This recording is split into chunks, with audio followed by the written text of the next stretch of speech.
Good evening, everybody, and welcome to Ironmen. This is our meeting that happens for men on the first and third Thursdays of every month, and this is our first meeting of the new year, I believe.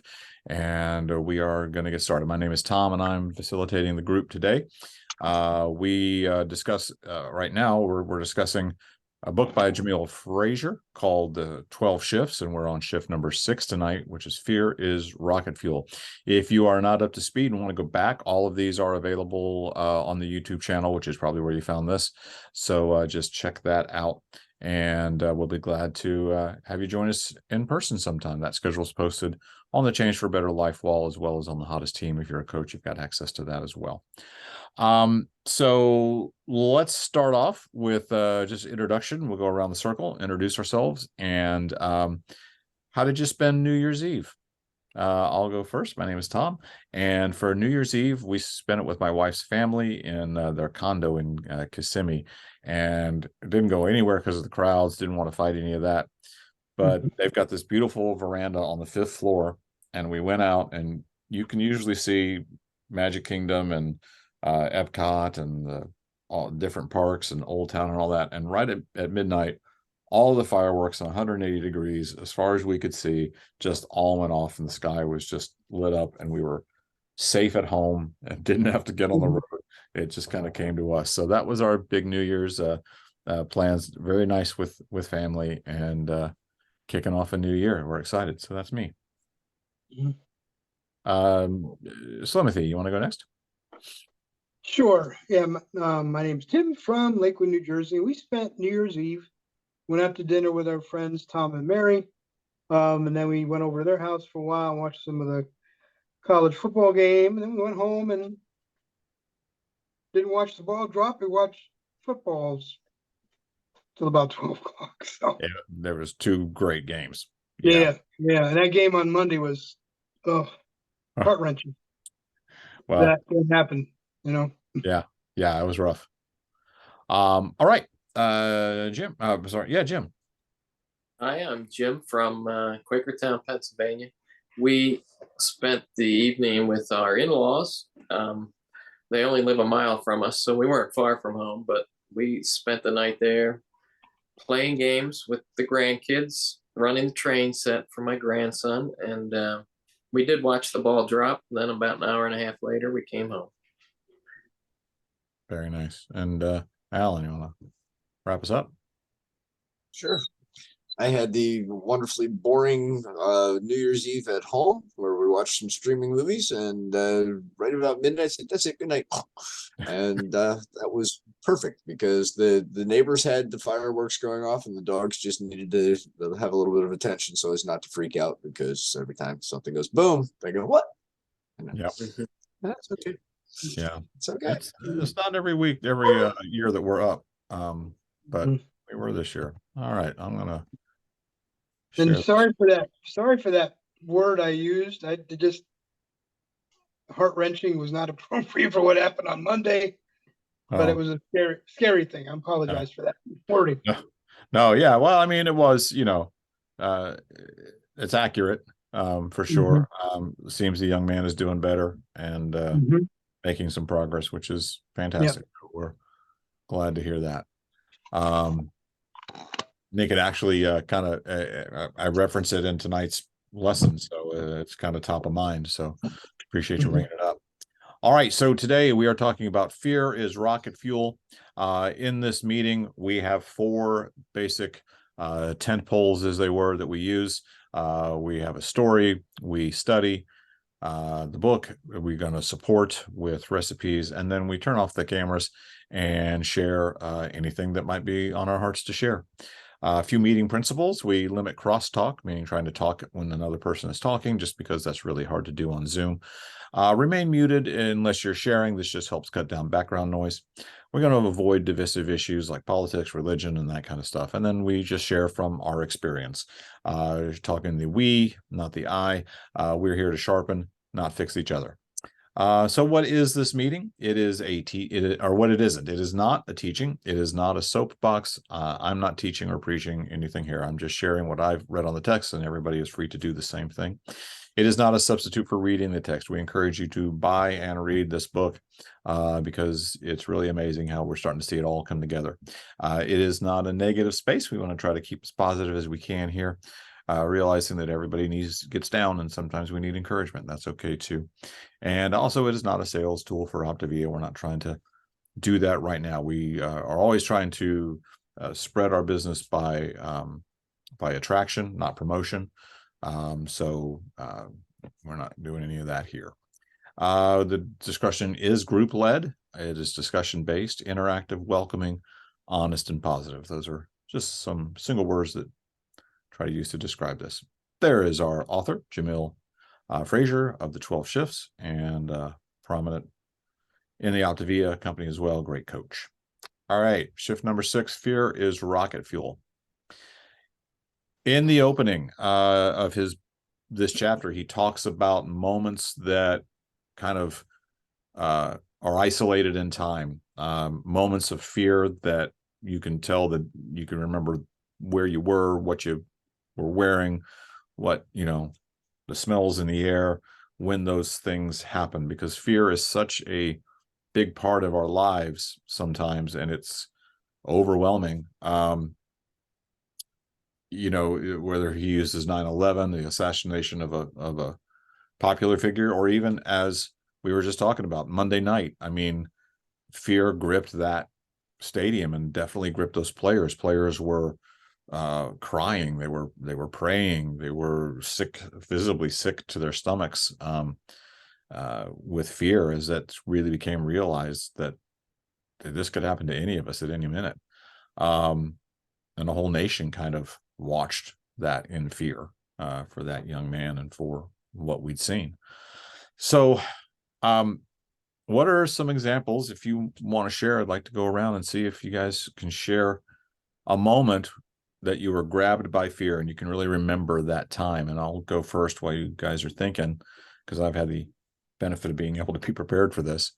Not too long ago, my son, he's not a kid, he's 30 now, but this was, I think, well, obviously last year. And he worked at a mall, the Brandon Town Center. And he called us and said that he was locked in the back room with customers, that there was an active shooter in the mall, and that he was trying to keep everybody calm. Which is awesome. I mean, he sprung right into that and was probably doing more than I would have thought to do. But I was scared. I mean, I was scared for him. We see all these things about active shooters in the news. Thankfully, where I work, there's a policeman there, and I was able to ask him what was going on and if he had any insight. He got on the radio and found out that there was an active shooter. There's a drug deal that had gone bad with the cops, undercover cops, and they had run in from the parking lot with guns and run through the building. So there are some tense moments there as we were waiting for it to be resolved, and thankfully it was without anybody being hurt. But that was a moment that I'll probably always remember, of knowing that, picturing my son back there in the room with who knows what coming through the halls. So I realize this isn't the most chipper thing to start a discussion with, but it's what we're dealing with. So anybody else want to go? Yeah, what I don't remember. I think it might have been in 2000, or I don't remember exactly what year it was. I got a call that my father was taken to the hospital with he was either a stroke or a mini stroke, and that was probably the first time I would say that I had to deal with a possible passing of my father. And I don't remember exact day or anything like that. He cited the March 3rd. That was probably the first time I was really gripped by fear and losing a loved one. I mean, I lost my brother to cancer, but it wasn't. I mean, that was scary, but it wasn't I don't know why I wasn't as fearful. But that was probably my father's situation was probably the one that gripped me with fear the most, I'd say. Thanks for sharing. Anybody else got one? I guess gripped by fear would go along with the story I told when I told my story when I accidentally pulled the foundation out of the barn I was under and it started to collapse on me. And I thought that was the end, seriously. But as soon as all the crashing and glass breaking and smashing wood noise ended, only my back and my hand hurt, and I was still conscious. So got through that.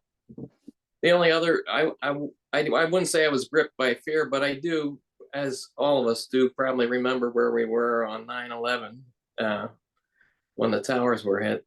That I vividly remember exactly what we were doing. Yeah, for sure. Alan, do you have any examples? One that came to mind was back in my late teens. We used to go camping at Tobyhanna State Park up in the Poconos, and there were blueberries in the bogs, and the bears used to eat the blueberries. And one evening, I had gone fishing down at the boat dock and was coming back to our campsite right around dusk. And the mama bear came out of the woods just a few feet away from where I was. And she and I looked at each other and went on opposite sides of the family station wagon, which gave me just enough of a chance to dive into the back seat of the station wagon. And then she went over and sniffed at the tent camper that the rest of my family was inside of, going, there's a bear in our campsite. Maybe we don't want to be out there with the bear. And then she walked away. Couple of days earlier, that mama bear had rolled an ice chest in the neighboring campsite after treeing her cubs, and she didn't take the steak. She took the corn on the cob. So I mean, but that bear with one paw could dump a dumpster. It absolutely big startle, and if that bear wants you, it's going to get you, but it doesn't want you. So it was an exciting thing from 40 some years ago now. But yeah, it sticks around. Yeah, they really do. Great. Thanks for sharing. All good examples of big moments and big fears, but I think we've all found that little fears have power too. And last week we talked about setting ourselves on fire. So going out and doing things that we want to do in our lives, achieving our goals, our dreams. But then fear comes up and it keeps us from hitting these heists. Jamil tells the story of being in a Walmart and seeing a woman who was obviously in need of his attention, and he just couldn't overcome the fear to get there. He was scared of what she was going to say, scared of what she might think. He talks about a lot of different examples here. He talks about his marriage fears of, do I really want to get married, or is it just what people are doing right now? And gives a lot of good examples. He talks about growing up in church and the fear of hell, and then calls it false evidence appearing real, which I like that. So lots of different examples of fear. So what are we afraid of? What scares us from achieving our goals? From last week, from lighting ourselves on fire, not literally, but from what scares us and keeps us from doing that. And a lot of times it's fear. So what are those fears? This doesn't have to be necessarily related to Optavia, or, because I think if we've all had that feeling of being bold and wanting to talk to somebody who we feel we can help, but also the thing of, people being offended that we thought that they needed to be healthy. I actually had I had that exact thing happen. We're having this health and hope party, and I just sent out some invitations to friends because we're talking about being healthy. And she got very offended that I asked her to a weight loss thing. I'm like, you try to use that as a thing. Well, that's not really what we are. That's just part of what we are. It's just about being healthy. And I'm sorry, I didn't mean to offend you and all that stuff. But that's, that's a fear that's out there. So, what are some things that we are afraid of? What are things that keep us from achieving our goals? I'm going to be quiet for a little bit and see if you guys have anything to add to this. What do we got? Yeah, go ahead. This is the point in the book where it struck me. See, I've got a background in psychology, and the fear of failure versus the need to achieve is one of those constant little push and pull tension points where if I don't do anything, then I didn't get anything wrong. I can't fail. But if I try, I might fail. So if I'm afraid of stuff and I go turtle, I didn't go try anything. So I didn't accomplish anything, but I didn't fail because I didn't try to do something. And you know, it's very interesting that this comes across right where that is.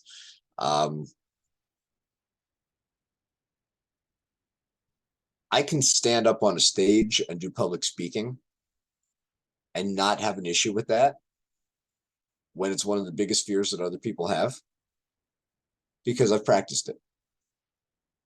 Whether it was various performing arts throughout my childhood and early teen years, whether it was college radio. I mean, I've hit the button and tens of thousands of people are listening to me over the airwaves. Great, no problem. I can do that.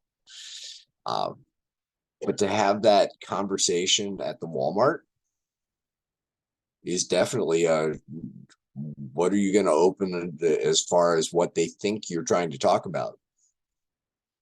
It can be a very interesting approach to get the right result from it. And I know that I've got a handful of people that I see on a regular basis that I would love to have that conversation with. But at the same time, it's if I approach them when they're not ready for it, I'm going to send them down the road so they don't want to talk to me at all. So.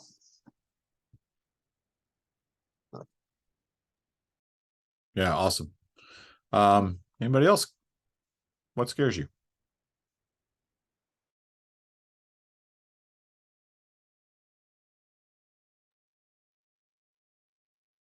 Prolonged silence.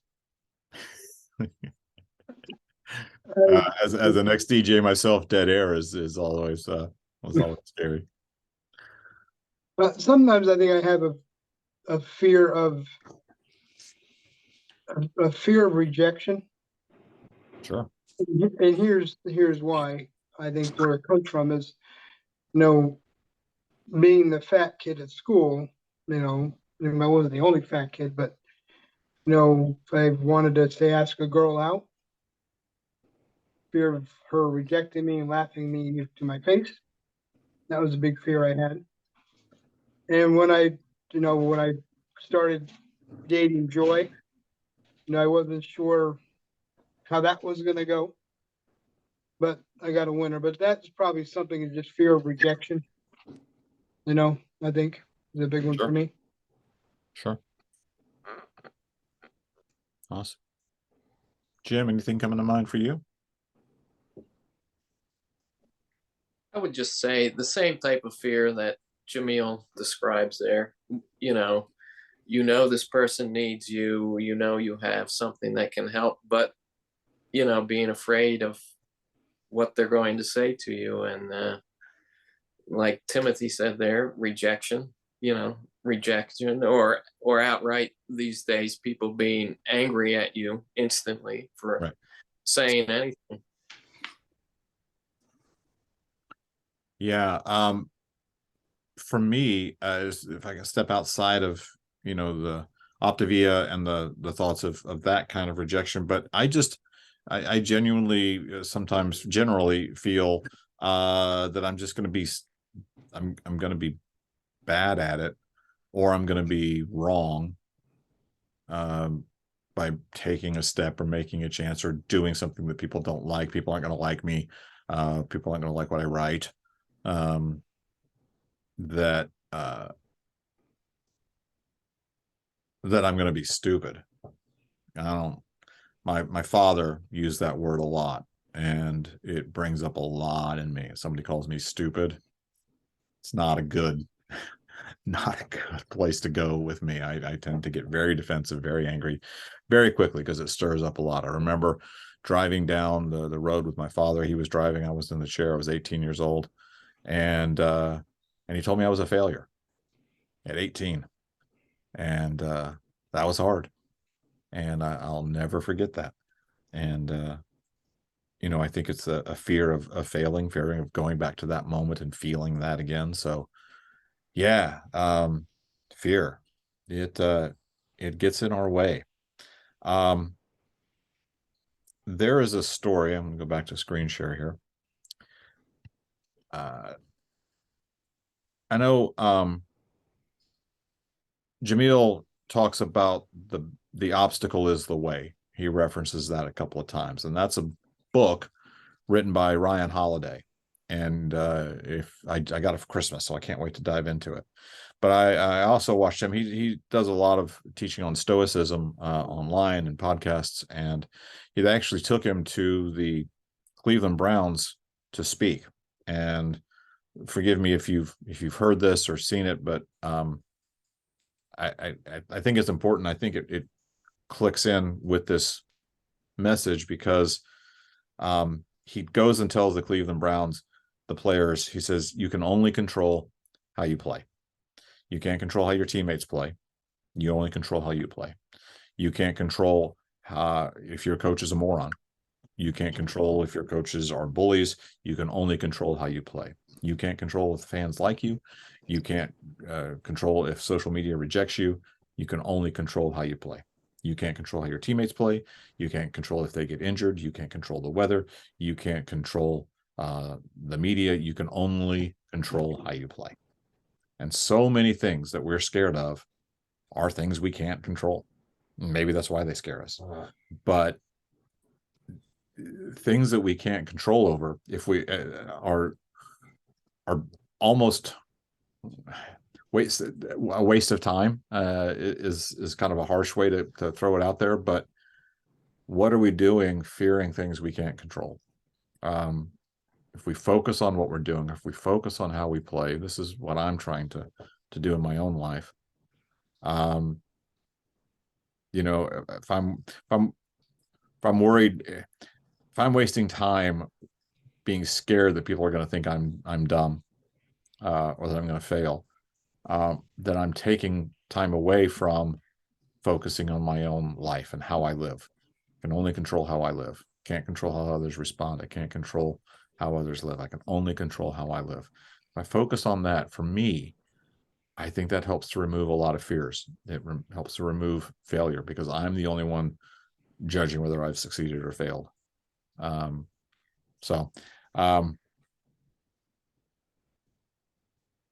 Events are going to happen in our lives, and we can only control how we react to them. Now, this is where the shifts start to come together. We talked a few weeks ago about E plus R equals O.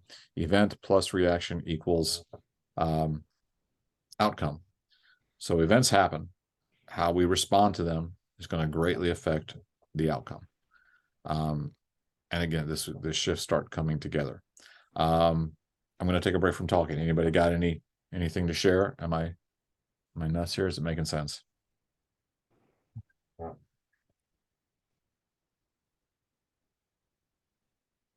I think what you said about that previous slide, or I don't remember exactly what it said now. Yeah. I think that poem he uses at the end, that little short chapter, 5-chapter autobiography in 5 chapters, kind of ties into you only control how you play. I mean, he made a conscious choice in that chapter 4, I guess it is. He walks around that. We have to kind of walk around that fear, not go back down that hole like we did in the previous three chapters. Yeah. And in the final one, I'm sorry. Mm-hmm. In the final stanza of that poem, it's just, I went down another street. Mm-hmm. I stopped going down the same street because there's a hole there. Yeah. Yeah. Didn't control the hole, didn't control the activity around or inside the hole, just played in a different direction. Just Yeah. and controlling how you play, controlling how you live, going down a different street. Yeah. Anybody else?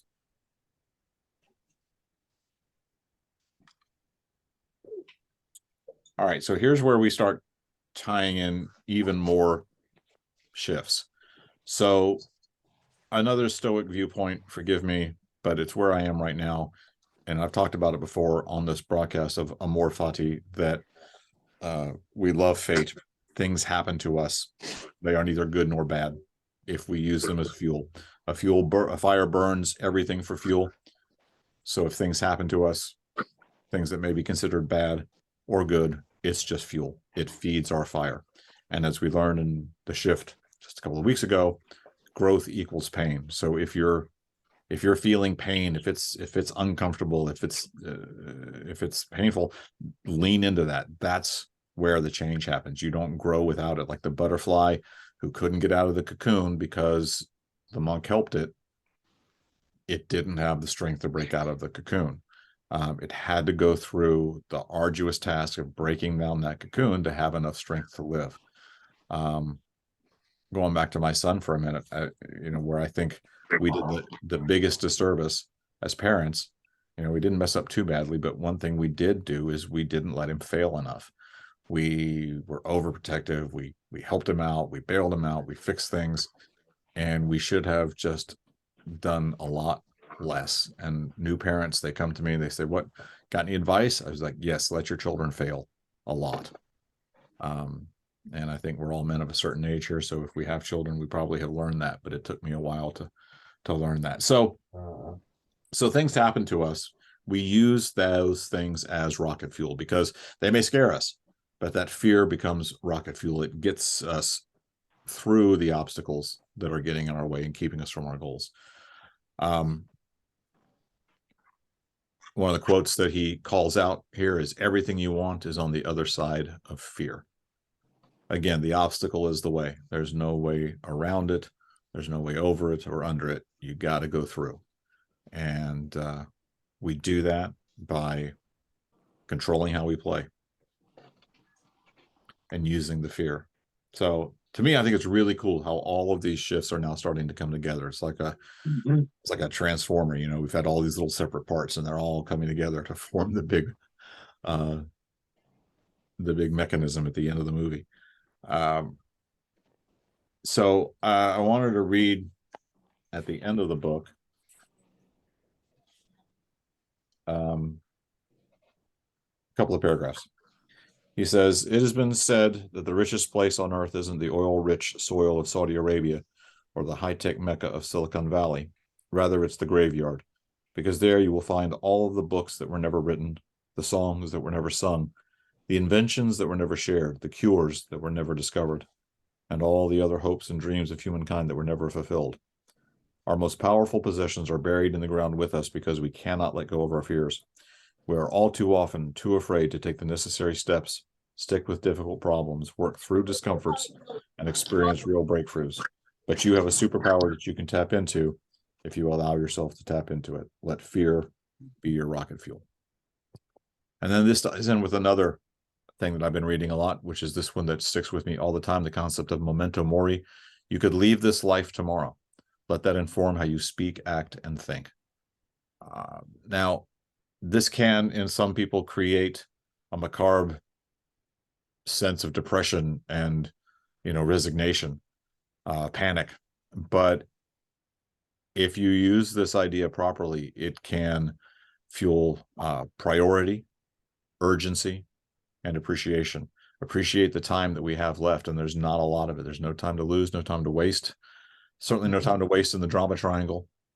The time to do this is now. And as another writer says, while we procrastinate, life speeds by. Guy that wrote it about 2,000 years ago. People don't change too much. We're still doing the same things we've been doing for quite some time. So today's the day. Let fear be your rocket fuel. So those are my thoughts on this, and yours as well. Anybody else have any other thoughts to share on this before we move to the next section. I realized I skipped my story, so we'll go backwards and pick that up. But anybody have any more thoughts on fear being your rocket fuel, or what you got out of this chapter? I'm anxious to hear it.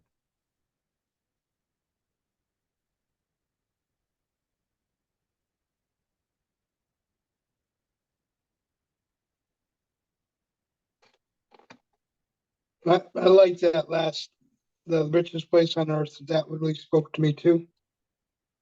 You know, just, I mean, just, and I mean, this has probably been my favorite chapter so far of the book, at least for me. Yeah. Because I mean, I do have fears, and especially when it comes to sharing what I've done. With just Joy's very good at that, walking around the store. She's very bold. I got to be a little bit more bolder, get that fear out of my way, and let that fear be my rocket fuel. Yeah. And she's she's I gotta she's got to rub off on me. Well, I think a lot of it is, I mean, what's the worst that can happen, right? I mean, they get mad at you, or they reject you, or they yell at you. But I mean, we're big boys. We can handle that. And I think the idea is to flip that around and realize that pain and discomfort are not bad things. They are things that become fuel for the fire. We can use those things to learn, to grow. Like with the tragedy of the player who was injured.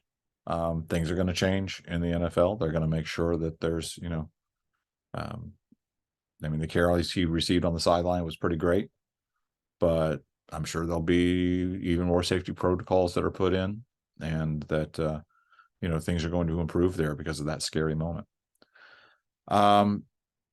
Awesome. Well, thanks for joining us on this one. I think it's a good chapter. I'm excited to see how they continue to come together as we now enter the second half of the shifts. Should have started with a story, and I have not shared my story yet. I think all of you others have. So I'll do mine real quick. So I live in Lakeland, Florida. I'm 56 years old, and struggled with weight since about the time I was 30, and the metabolism shifted. And I've tried all of the diets, and as everybody here I'm sure knows, they're not sustainable. You're going to lose weight, but then you're going to put it back on. All the programs that I tried before changed what I ate. No program addressed why I ate. As a Southern boy, I didn't eat till I was full. I ate till I was tired. And that is not a recipe for success. Food was a reward. Food was a privilege. Food was an extravagance. Food was something to do when you're sad, something to do when you're bored. It was not fuel. So changing that, as I think most of us who've been successful in the program have accomplished, is changing that viewpoint that food is fuel. As a demonstration of just how kind of messed up my mind was, at my highest, I was around 280 pounds, in pain all the time, legs, knees, arthritis, diabetes, all the things, high blood pressure, A1C through the roof, all of that stuff, and in pain all the time. I'd work and when I say work, that's quotation marks, because I don't work a strenuous job at all. So I get through 6 hours of that if I could, walk out to my car, which was not far, because I would get princess parking because I was so in so much pain. Drive home, sit in my chair for 2 hours, try to get up and cross the street, across the room to go to the bathroom, and it would take me 5-10 minutes to just straighten up and walk across the room. So I went to the doctor, and the doctor said, "Hey, Tom, you need to lose some weight." And I looked right at her and I said, "Nope, I'm good." That's just how messed up my mind was when it comes to food. So our good friend Tammy Wright had been doing Optavia, and she had lost about 60 pounds, and she had kept it off. And my wife was her best friend, and she kind of was watching and asking questions and watched her do it for a year. And then finally said, hey, I think I want to do Optavia. My wife has actually had, struggled with weight as well. So I said, as I'm eating a bag of potato chips, the entire bag, I signed up for Optavia to support my wife. And I lost 90 pounds in about 7 months. She lost a total of 120 pounds. And, I'm 2 years in, and I'm maybe 20 pounds, not even that, over where I want to be, but that's coming through the holidays. So, I want to get back down to around 190, and I'm only about 14 pounds from that right now. So been able to keep it off. We became coaches, and it's just been so rewarding to pour into other people's lives and to become part of the community and help them, help people realize their health goals, and going on journeys with them. And we've signed up a couple of coaches under us, and it's just really fun to see the ripples that we're having and that are coming through the work that we're doing and the work we've had done unto us. So so that's it. That's kind of my story. So thanks for letting me share. We got a recipe, we got support. Alan has a really good recipe. What you got, my friend?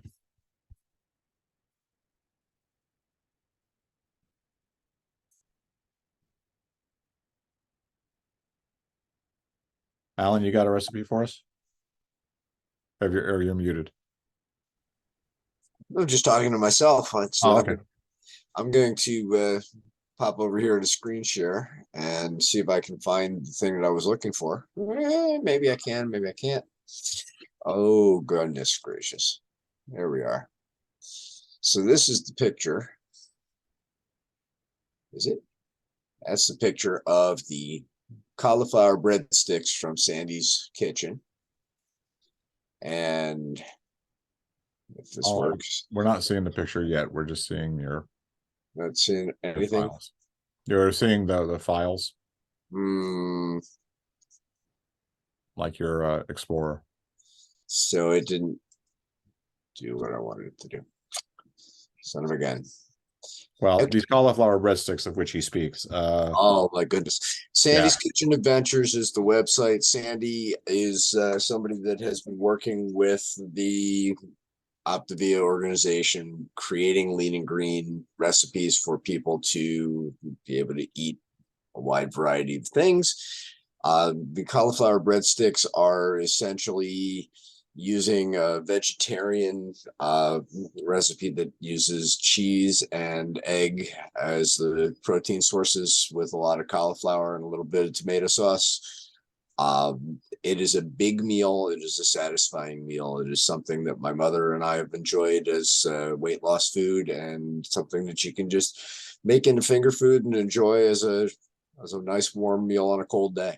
It's not the fastest recipe because it does require actually chopping up all of it's best with fresh cauliflower.